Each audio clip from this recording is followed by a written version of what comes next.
सरोकार। नमस्कार, स्वागत है आपका प्राइम टीवी में और मैं हूं आपके साथ स्वप्निल यादव। वक्त हो चला है दिन भर की बड़ी खबरों का, तो रुक करते हैं खबरों की ओर। बिहार में नीतीश लालू का गठबंधन टूट गया है और नीतीश कुमार आज विधायक दल की बैठक करेंगे। इसके बाद राज्यपाल को अपना इस्तीफा सौंपेंगे, साथ ही नई सरकार बनाने का दावा भी पेश करेंगे। राज्यपाल से ही नए सीएम के तौर पर शपथ दिलाने की मांग करेंगे। एक आड़े मार्ग स्थित सीएम आवास पर हुई जेडीयू कोर कमेटी की बैठक में यह फैसला लिया गया। सूत्रों के हवाले से पता चला है कि नीतीश कुमार 2 डिप्टी सीएम के साथ शपथ लेंगे। ये दोनों डिप्टी सीएम भाजपा से हो सकते हैं। भाजपा जेडीयू की तरफ से 14 मंत्री शपथ ले सकते हैं। जीतन राम मांझी की पार्टी ने भी 2 मंत्री पद की मांग की है। शपथ समारोह में गृह मंत्री अमित शाह और बीजेपी के राष्ट्रीय अध्यक्ष जेपी नड्डा भी शामिल हो सकते हैं। नड्डा 3 बजे पटना पहुंच रहे हैं। ये बड़ी खबर है, जहां बिहार के मुख्यमंत्री नीतीश कुमार आज इस्तीफा दे सकते हैं। वहीं राजद और जेडीयू के बीच जुबानी जंग शुरू हो गई है। जेडीयू यानी कि जदयू नेता ने शिक्षक नियुक्ति को लेकर बड़ी बात कह दी है। उन्होंने कहा है कि राजद के लोगों ने नीतीश सरकार के कामकाज से परेशानी थी। जदयू यानी कि जेडीयू ने मुख्य प्रवक्ता ने कहा कि राजद के लोग तो लैंड फॉर जॉब्स वाले लोग हैं। जदयू के मुख्य प्रदेश प्रवक्ता नीरज कुमार ने शनिवार को कहा कि बड़े स्तर पर मुख्यमंत्री नीतीश कुमार की पहल पर शिक्षक नियुक्ति में कुछ हासिल नहीं होने के लेकर राजद के लोग बेचैन थे। ज्यादा जानकारी के लिए हमारे साथ हमारे सहयोगी दिवाकर जुड़ चुके हैं। दिवाकर, क्या है नीतीश का प्लान और क्या कुछ आज खास होने वाला है जेडीयू और एनडीयू में?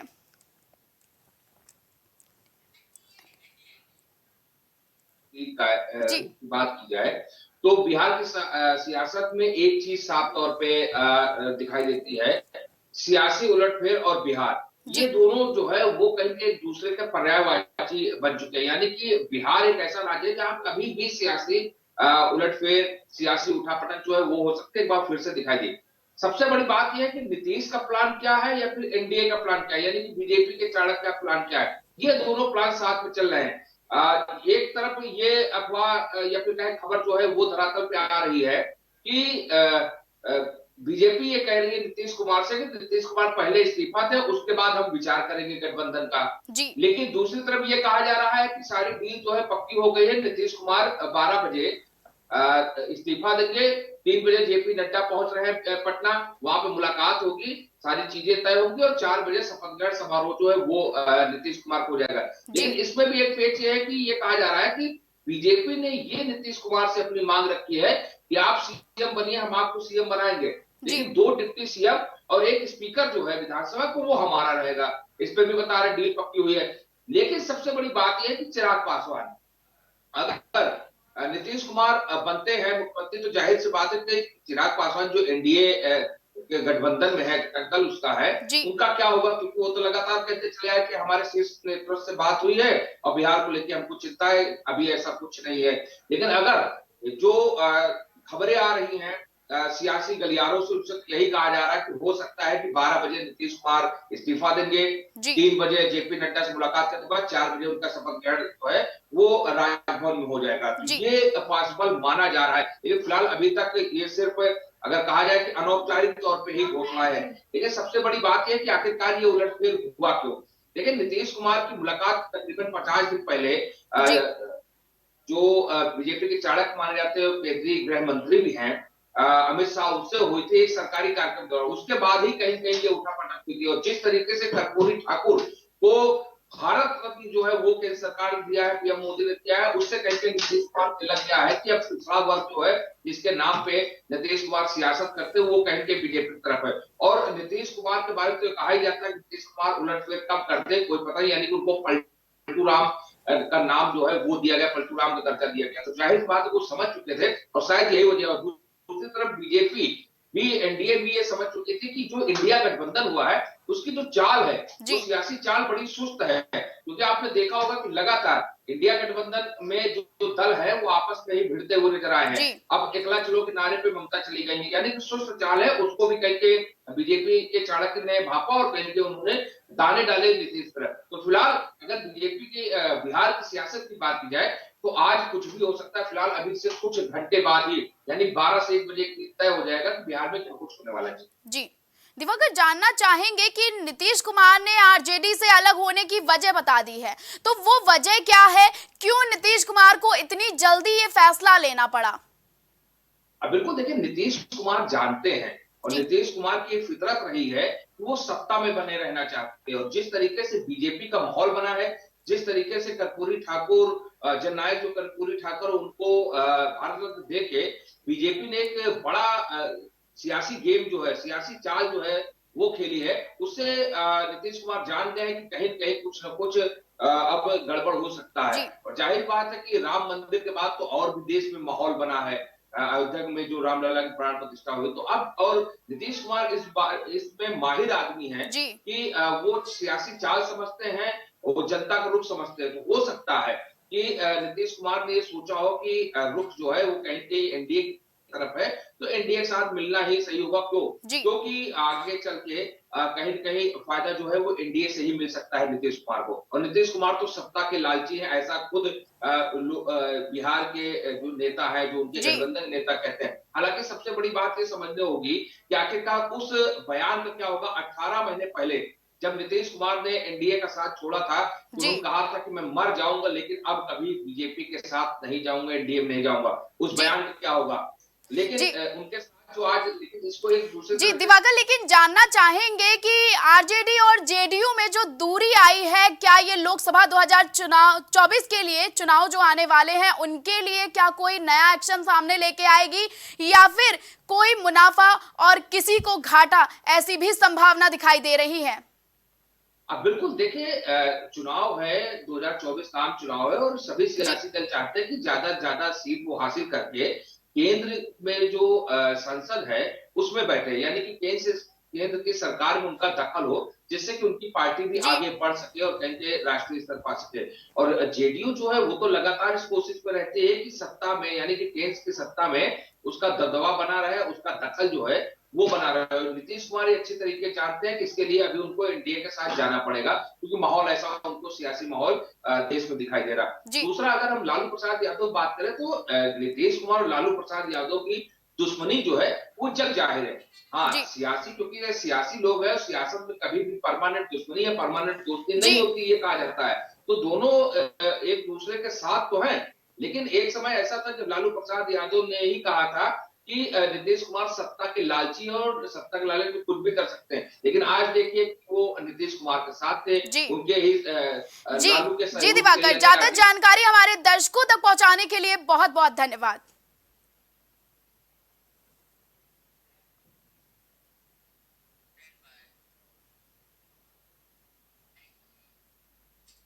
मुख्यमंत्री योगी आदित्यनाथ 2 दिवसीय गोरखपुर दौरे पर हैं, जहां दौरे के दूसरे दिन सीएम योगी ने गोरखपुर मंदिर में पूजा अर्चना की, फिर जनता दरबार लगाकर फरियादियों की समस्याएं सुनी। इसके बाद शहर में आयोजित सफाई मित्र सम्मान समारोह में शामिल हुए और इसके बाद सीएम योगी गोरखपुर विश्वविद्यालय में जाएंगे, जहां युवाओं को टैबलेट और स्मार्टफोन वितरित करेंगे।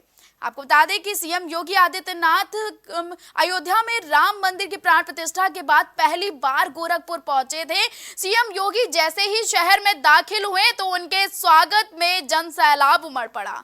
सीएम योगी सबसे पहले गोरखनाथ मंदिर गए। वैसे तो सीएम योगी आदित्यनाथ गोरखपुर जाते ही रहते हैं, और लेकिन इस बार सीएम योगी का अपनी विधानसभा का दौरा विशेष हो गया, क्योंकि ढोल नगाड़ों की थाप पर श्री राम चित्रांकित केसरिया ध्वजा लहराते हुए झूमते नाचते युवा, महिलाएं, बुजुर्ग और बच्चे सीएम की सवारी पर अनिर्स फूल की बारिश करते रहे। जगह जगह सत्कार का नैभिराम नजारा भी पेश किया गया और कलाकारों को ने भी अपनी शिरकत दी। ज्यादा जानकारी के लिए हमारे साथ हमारे सहयोगी धनेश कुमार जुड़ चुके हैं। धनेश, जानना चाहेंगे कि आज सीएम योगी का गोरखपुर में दूसरे दिन, यानी कि दूसरा दिन है दौरे का, तो क्या कुछ खास होने वाला है आज के इस दौरे में?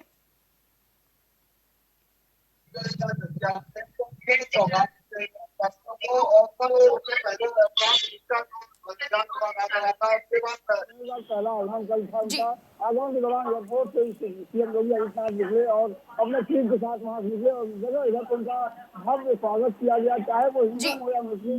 सभी वर्ग के बच्चे और सभी वर्ग के लोगों ने उनके ऊपर कुछ वर्षा की, सांस्कृतिक झांकियां, सांस्कृतिक नृत्य दिखाया गया, ढोल लगालों के साथ सीएम योगी का भव्य स्वागत गोरखपुर एयरपोर्ट से मंदिर तक भव्य स्वागत किया गया। उसके बाद रात्रि विश्राम उन्होंने किया और आज जो है जैसा कि हर बार वो गोरखपुर वासियों को कुछ न कुछ सौगात देते हैं, तो सीएम योगी आज जो है जी। जाएंगे विष्णु मंदिर से अभय नंदन तक गाड़ी दिलाएंगे और 116 करोड़ की 176 परियोजनाओं का लोकार्पण करेंगे, शिलान्यास करेंगे। साथ ही जो है सफाई मित्र है उनको सम्मान का कार्यक्रम रखा गया, उसमें भी शिरकत करेंगे सीएम योगी आदित्यनाथ। उनका सम्मान किया जाएगा, जैसे कि जो सफाई मित्र होते हैं लोगों को कचरा ही नहीं, लोगों का जी। जो है साफ सफाई का ध्यान रखते हैं। और सीएम योगी इसके बाद योगी आदित्यनाथ जाएंगे विश्वविद्यालय, वहाँ पे कैबिनेट और जो है लैपटॉप लोगों को वितरण, मोबाइल फोन वितरण करेंगे। जी जी। अगर बात की जाए धनेश की, सीएम योगी जब भी दौरे पर होते हैं गोरखपुर के लिए तो कुछ ना कुछ विशेष होता है वहां की जनता के लिए। तो आज विशेष हुआ, लेकिन जो जन फरियादियों की फरियाद आई लगातार, जब सीएम योगी जाते हैं तो वहां बच्चे बुजुर्ग सभी आते हैं, बच्चों के प्रति जो सीएम का लगाव है वो भी काफी है। लेकिन जो कल उनका भव्य स्वागत हुआ उसके बारे में हम थोड़ा जानना चाहेंगे। आपको बता दें कि सीएम योगी तो यहाँ पे कहा जाए कि लोगों के हृदय में बसते हैं। सीएम योगी एक रामलाल जब प्रतिष्ठा हुआ तो मंदिर पे गोरखनाथ मंदिर पे भव्य आतिशबाजी की गई, भव्य स्वागत किया गया।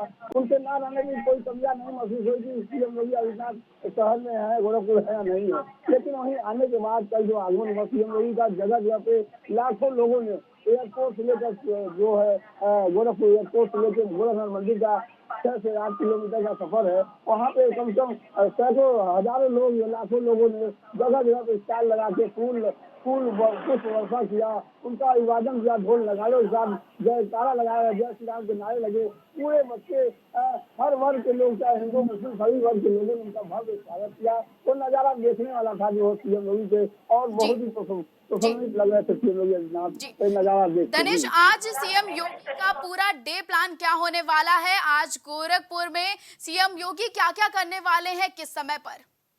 जी बिल्कुल, सीएम योगी का कल गोरखपुर आगमन था, रात को उसके बाद विश्राम किया उन्होंने स्वागत बाद, और सुबह उन्होंने जैसा कि हर बार वो जनता दर्शन लगाते हैं, प्रातःकालीन जो है सुबह जनता दर्शन गोरखनाथ मंदिर पर जनता दर्शन लगाया। सैकड़ों फरियादी आए थे गोरखपुर साथ ही अन्य जनपदों से, तो सैकड़ों फरियादी आते हैं। उनका एक एक कर उन्होंने फिर जो है आज एक एक कर उनकी बातों को, उनकी समस्याओं को सुना और संबंधित अधिकारियों को उन्होंने कहा कि उनके समस्याओं का जल्द से जल्द निस्तारण किया जाए, चाहे वो स्वास्थ्य संबंधित हो, शिक्षा संबंधित हो या कोई भी घरेलू विवाद हो, किसी भी तरीके का जो विवाद हो, कुछ भी हो, उसके संबंधित अधिकारियों को सीएम योगी आदित्यनाथ उनके मामलों को निस्तारण करने का तुरंत निर्देश करते हैं। और सब लोग जो आशा लगा जाते हैं, आज वहाँ जाते हैं जनता दर्शन में, उन आशाओं पे खड़े सीएम योगी खड़े करते हैं।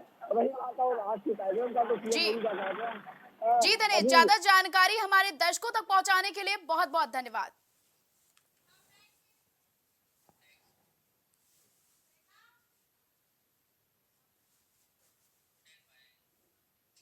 यूपी में कड़ाके की ठंड का दौर जारी है। लखनऊ कानपुर में घना कोहरा छाया है, विजिबिलिटी करीब 50 मीटर तक रह गई है। मौसम विभाग ने अगले 2 दिन के लिए घने कोहरे का अलर्ट जारी कर दिया है और बीते 24 घंटे में सबसे ठंडा शहर अयोध्या रहा है। यहां रात का तापमान 3 डिग्री सेल्सियस दर्ज किया गया। मौसम विभाग ने रविवार को यूपी के 58 जिलों में घना कोहरे का अलर्ट जारी किया है। लखनऊ में अमौसी स्थित मौसम केंद्र के वरिष्ठ वैज्ञानिक अतुल कुमार सिंह के मुताबिक पश्चिमी विक्षोभ के असर से पछुआई हवाएं कमजोर हुई हैं। आपको बता दें कि पश्चिम से आने वाली हवाएं अब कमजोर हो गई हैं। एक नया पश्चिमी विक्षोभ अफगानिस्तान के ऊपर बन रहा है। वहीं 31 जनवरी तक इसके प्रभाव में आने का अनुमान जताया गया है। इसके असर से यूपी के पश्चिमी हिस्से में बारिश हो सकती है। लखनऊ में भी बादलों की आवाजाही के बीच अगले 3 दिन में बूंदाबांदी के आसार भी हैं। शनिवार को लखनऊ में कोहरे के कारण राजधानी आने और जाने वाली कई फ्लाइट्स प्रभावित रही हैं। 8 फ्लाइट्स को खराब मौसम के कारण निरस्त कर दिया गया है। लगातार मौसम का कहर देखने को मिल रहा है। ठंड, कोहरे और शीतलहर का ट्रिपल अटैक देखने को मिल रहा है।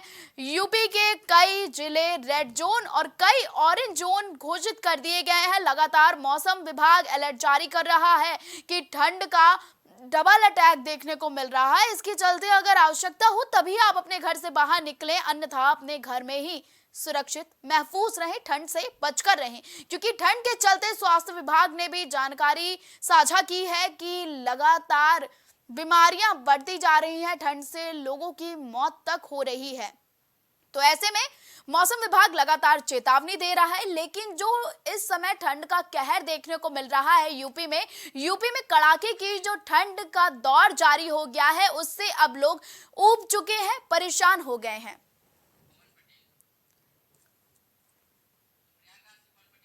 ज्यादा जानकारी के लिए हमारे साथ हमारे सहयोगी प्रयागराज से पवन पटेल जुड़ चुके हैं। पवन, जानना चाहेंगे कि प्रयागराज में मौसम के क्या हाल हैं? जी बिल्कुल, देखिए जिस तरीके से बीते कई दिनों से प्रयागराज सहित आसपास के जितने भी जनपद है वो कड़ाके की ठंड की मार झेल रहे थे। हालांकि अगर प्रयागराज की बात करें तो प्रयागराज में बीते तीसरा दिन है और लगातार ये तीसरे दिन से करीब 10 बजे के बाद से जो धूप है वो पूरी तरीके से खिल जा रही है। ऐसे में ये कहा जा रहा है कि प्रयागराज के लोगों को भीषण ठंड से कहीं न कहीं राहत मिल रही है, लेकिन जो मौसम है वो देर शाम होते होते ही अपना करवट बदल लेता है। हालांकि रात से लेकर और अगली सुबह तक घना कोहरा देखने को मिलता है। ऐसे में जो लोग हैं वो कहीं न कहीं भीषण ठंड की चपेट जरूर झेल रहे हैं, लेकिन प्रयागराज के लोगों को बीते 3 दिनों से भीषण ठंड से राहत मिल रही है। अगर प्रयागराज की तस्वीरों की बात करें, इस समय मौजूदा समय करीब 10:30 बजने को प्रयागराज में धूप जो है पूरी तरीके से खिल चुकी है। ऐसे में जो लोग हैं, जो आने जाने वाले लोग हैं, जो दूर दराज के रास्ते तय करते हैं, उनको तमाम तरह की परेशानियां हो सकती है। ऐसे में ये देखा जाता है कि लोग जब 10 बजे के बाद अपने घरों से निकलते हैं तो कपड़ों को कमजोर पहनते हैं, क्योंकि मौसम है वो बदल रहा है। लेकिन जब देर शाम होती है, ऐसे में मौसम कहीं न कहीं करवट बदल लेता है और देर शाम से जो सर्द हवाएं है वो चलने लगती है। रात को घना कोहरा देखने को मिल रहा है। हालांकि जो लोगों की दिनचर्या है वो तो जरूर बदल गई है बीते 2 दिनों से, लेकिन जो अन्य चीजें हैं, चाहे वो यातायात की बात करें, हवाई यात्रा की बात करें, रेल यातायात की बात करें, तो वो निश्चित रूप से कहीं न कहीं प्रभावित नजर आ रही है। क्योंकि देर शाम होते होते प्रयागराज में मौसम का जो मिजाज है वो पूरी तरीके से पवन, अगर मौसम उतार चढ़ाव कर रहा है, मौसम बदल रहा है कि दिन में मौसम कुछ और होता है, रात में मौसम कुछ और होता है, तो ऐसे में स्वास्थ्य विभाग की तरफ से क्या चेतावनी दी गई है? क्योंकि ये मौसम तो ज्यादा खतरनाक होता है। जी बिल्कुल, देखिए जैसे पहले भी जिस तरीके से लगातार सर्द मौसम में स्वास्थ्य विभाग द्वारा लगातार लोगों को जागरूक किया जा रहा था कि लोग जब तक जरूरी ना हो अपने घरों से ना निकले। बूढ़े और बच्चों को इस ठंड से बचने की बहुत ही ज्यादा जरूरत है, क्योंकि जिस तरीके से पूरा उत्तर भारत लगातार भीषण ठंड की चपेट झेल रहा था, ऐसे में बूढ़े और बच्चों के लिए तमाम तरह की परेशानियां हो सकती थी। ऐसे में जो तमाम जो लोग हैं, जो दमा के बीमारी, अस्थमा के बीमार मरीज है, उनके लिए ये भीषण ठंड बहुत ही ज्यादा नुकसानदेह साबित होती है। हालांकि ग्रामीण क्षेत्रों में कई स्थानों पर ठंड से लोगों की मौत की भी खबरें सामने आई है, लेकिन जिस तरीके से लगातार मौसम का जो बदलाव है, उतार चढ़ाव है, वो देखा जा रहा है। ऐसे में स्वास्थ्य विभाग द्वारा लोगों को सचेत किया जा रहा है कि लोग अभी भी इस ठंड को कमजोर न समझे, घरों से निकले तो अपने लिए सुरक्षित स्थानों पर जाए, सुरक्षित कपड़ों को पहने, गर्म कपड़ों को पहने, ठंड से बचने के जितने भी उपाय है वो करें। तो हालांकि जिस तरीके से मौसम का जो उतार चढ़ाव है, मौसम का उठापटक लगातार देखने को मिल रहा है, ऐसे में निश्चित रूप से लोगों कहीं न कहीं बीमार होंगे, अस्पतालों में मरीजों की संख्या बढ़ेगी। हालांकि लोगों को इसमें एहतियात बरतने की जरूरत है। पवन, मौसम विभाग लगातार ये जानकारी साझा कर रहा है कि पश्चिमी विक्षोभ के कारण अभी 2 से 3 दिन तक और मौसम बिगड़ने की संभावना है। तो इलाहाबाद में इसकी क्या अलर्ट है? मौसम विभाग ने क्या जानकारी दी है कि इलाहाबाद में पश्चिमी विक्षोभ का असर देखने को मिलेगा? जी बिल्कुल, जिस तरीके से मौसम विभाग की जो खबरें सामने आई, इसमें ये साफ तौर पर ये देखा जा रहा है और ये कहा गया है कि आने वाले 1-2 दिनों में एक बार जो ठंड है वो फिर से अपना प्रकोप लेकर वापस लौटेगी। ऐसे में जो लोग हैं वो एहतियात बरते और आने वाले 1-2 दिनों में प्रयागराज सहित आसपास के जनपदों में फिर से ठंड के वापस लौटने के और हालांकि कई स्थानों पर बारिश होने के भी अंदेशा जताए गए हैं। लेकिन अब किस तरीके से मौसम करवट लेगा, किस तरीके से लोगों को इस भीषण ठंड से राहत मिलेगी या फिर से लोगों को भीषण ठंड की चपेट झेलनी पड़ेगी। तो निश्चित रूप से आने वाला जो समय है, 1-2 दिनों का जो समय है वो जी महत्वपूर्ण होगा, लोगों के सेहत के लिए भी महत्वपूर्ण है, क्योंकि जिस तरीके से जी प्रयागराज में जी पवन, आपके पास फिर से आना चाहेंगे। कलीम, आपसे जानना चाहेंगे कि लखनऊ के क्या हाल है ठंड को लेकर, क्योंकि ठंड का जो डबल अटैक है वो लगातार बढ़ता जा रहा है। देखिए स्वप्निल जी, जिस तरीके से बात की जाए ठंड का जो प्रकोप है वो पूरी तरीके से लौट रहा है। यानी कि अगर बात की जाए जो जी घना कोहरा है, घना कोहरा जिस तरीके से छट रहा था, लेकिन वो घना कोहरा एक बार फिर से लौटता हुआ दिख रहा है। क्योंकि घने कोहरे के कारण जो वो बात की जाए हवाई यात्रा के साथ साथ रेल यात्रा, इन जी सभी को प्रभावित कर रहा है। हवाई यात्राओं की बात की जाए तो उसमें भी कई फ्लाइटों को निरस्त कर दिया गया, जो कि अगर मुंबई से लखनऊ आने वाली जो फ्लाइट थी उसको भी डाइवर्ट करके दिल्ली में उतारा गया था। जी इसके बाद अगर हम ट्रेन रेल यात्रा की बात करेंगे तो रेल यात्राएं भी कई ट्रेनें जो देरी से चल रही हैं और कई ट्रेनें जो हैं वो निरस्त की जा चुकी हैं। इसके साथ ही अगर बात करें सड़क रास्ते की, तो सड़क रास्ते पर भी वाहनों का आवागमन है वो भी जी कहीं ना कहीं थमता हुआ नजर आ रहा है, क्योंकि घने कोहरे के बीच जिस तरीके से सड़क हादसे भी हो रहे हैं उसको लेकर के भी अब अगर मौसम विभाग की इस मामले की बात करें तो मौसम विभाग ने साफ तौर से चेतावनी दी है कि जिस तरीके से यूपी में घना कोहरा जिस तरीके से जी देखा जा रहा है और घने कोहरे के बीच अगर कल शनिवार के दिन की अगर बात की जाए तो सबसे ज्यादा जो तापमान देखा गया है 3 डिग्री सेल्सियस वो अयोध्या का देखा गया है। इसके जी साथ अगर लखनऊ और कानपुर की अगर बात की जाए तो कानपुर और लखनऊ में भी घने कोहरे की चेतावनी दी गई है। मौसम विभाग ने साफ तौर से चेताया है कि अगले 3 दिनों में हल्की बूंदाबांदी या बारिश भी हो सकती है, जिसके एक कारण जो ठंड का प्रकोप है वो भी कहीं ना कहीं बढ़ सकता है। और इस ठंड के बढ़ते प्रकोप को लेकर के लोगों से भी अपील की गई है कि इस ठंड के बचाव के लिए जी गर्म कपड़ों को पहने, घरों से ज्यादा बाहर ना निकले। जी कलीम, जानना चाहेंगे कि यूपी के 58 जिलों में घने कोहरे का अलर्ट जारी किया है मौसम विभाग ने, तो ऐसे में यूपी के कौन कौन से जिले, यानी कि कौन कौन से जिले हैं जिन्हें रेड जोन अलर्ट घोषित किया गया और किन्हें ऑरेंज जोन अलर्ट घोषित किया गया है?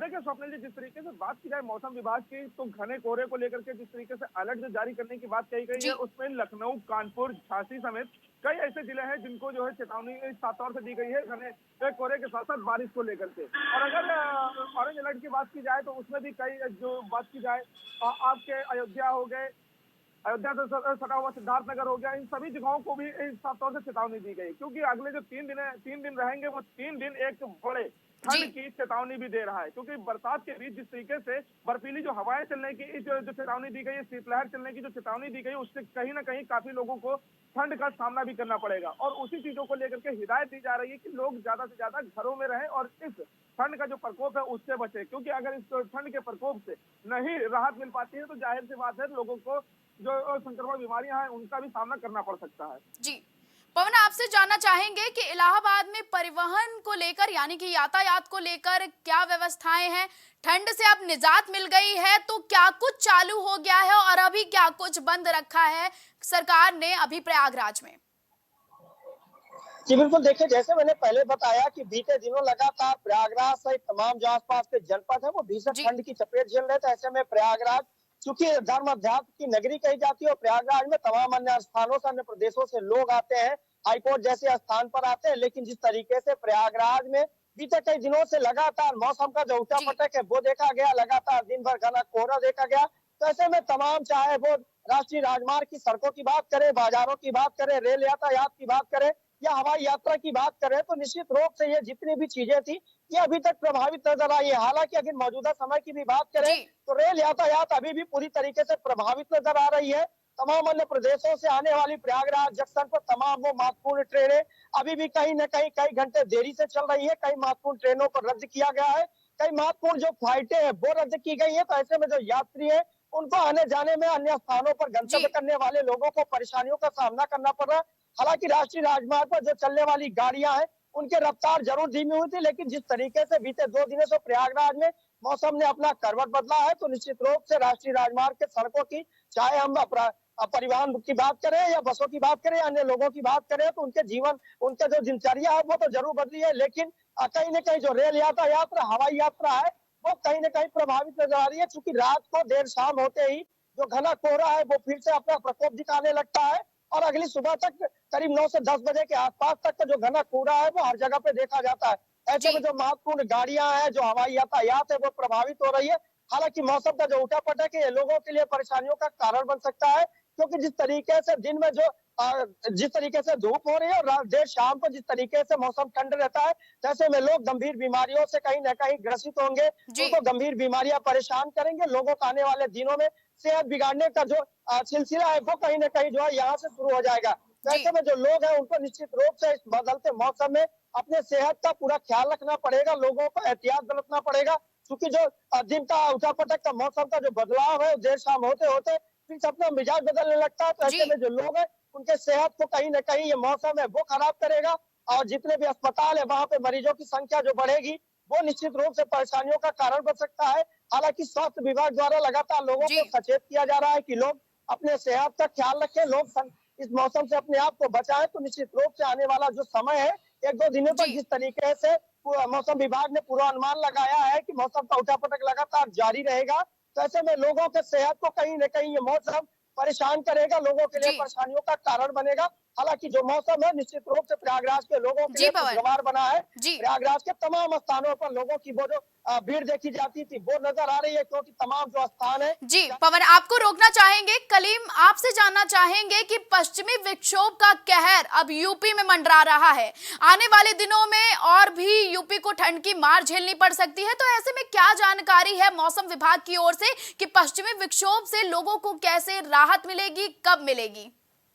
देखिए, फिलहाल मौसम विभाग ने जिस तरह से जानकारी दी है पश्चिमी विक्षोभ को लेकर के, तो उसमें साफ तौर से कहा गया है कि जिस तरीके से जो घना कोहरा है वो भी कहीं ना कहीं बढ़ेगा, और इसके साथ ही जो बारिश की जो चेतावनी दी गई है वो बारिश भी तेज बारिश देखी जा सकती है, क्योंकि कुछ जिलों में हल्की बूंदाबांदी रहेगी, लेकिन कुछ जिलों की अगर बात की जाए तो उन जगहों पर एक तेज बारिश की संभावना जताई गई है। और उस बारिश की जो संभावना है, उस बारिश की संभावना से लेकर के लोगों को जो चेतावनी दी गई है उसमें साफ तौर से ये कहा गया है कि जो घना कोहरा रहेगा, बरसात रहेगी, उससे जो बीमारी ग्रस्त यानी कि अस्थमा के लोग जो हैं जिनको सांस की बीमारी है, उन लोगों को साफ तौर से चेतावनी दी गई है कि वो इन मौसमों से अपने आप को बचा करके रखें, क्योंकि उनके लिए ये काफी घातक भी साबित हो सकता है। क्योंकि सांस लेने में जिनको दिक्कतें होती है, सीधी सी बात है जो मौसम विभाग द्वारा कहा गया है कि अगर वो सड़कों पर निकलते हैं, जो घना कोहरा है और घने कोहरे के बाद जिस तरीके से जो उसके बीच निकलते हैं तो उनको सांस लेने में दिक्कतें होती है, तो उनको हॉस्पिटल का भी रास्ता देखना पड़ सकता है, इसलिए वो अपनी ये जो सुरक्षा है वो पूरी तरीके से करते हुए चले। कलीम, जानना चाहेंगे कि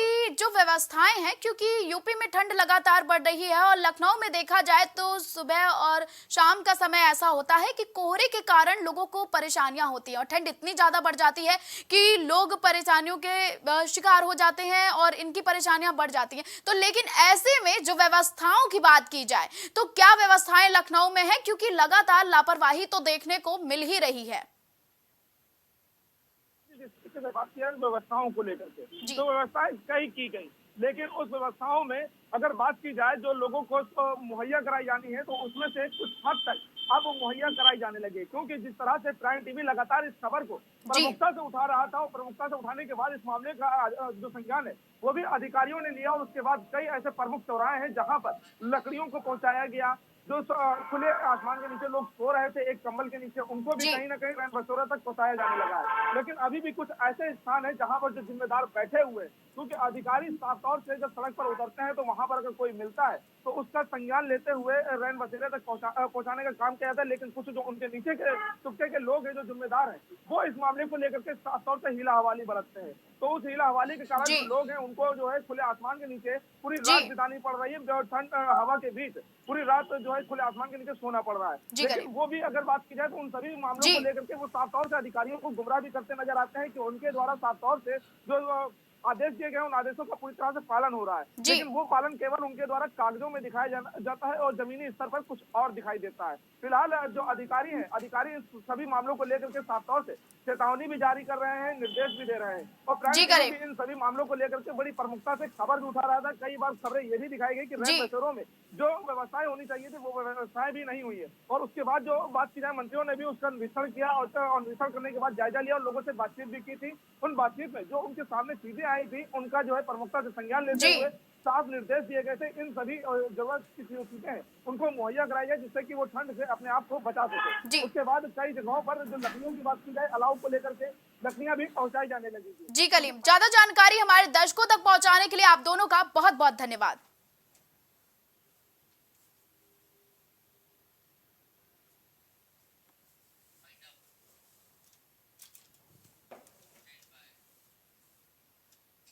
यूपी की खबरों में फिलहाल के लिए बस इतना ही। देश और दुनिया की तमाम बड़ी और अहम खबरों के लिए आप देखते रहें प्राइम टीवी।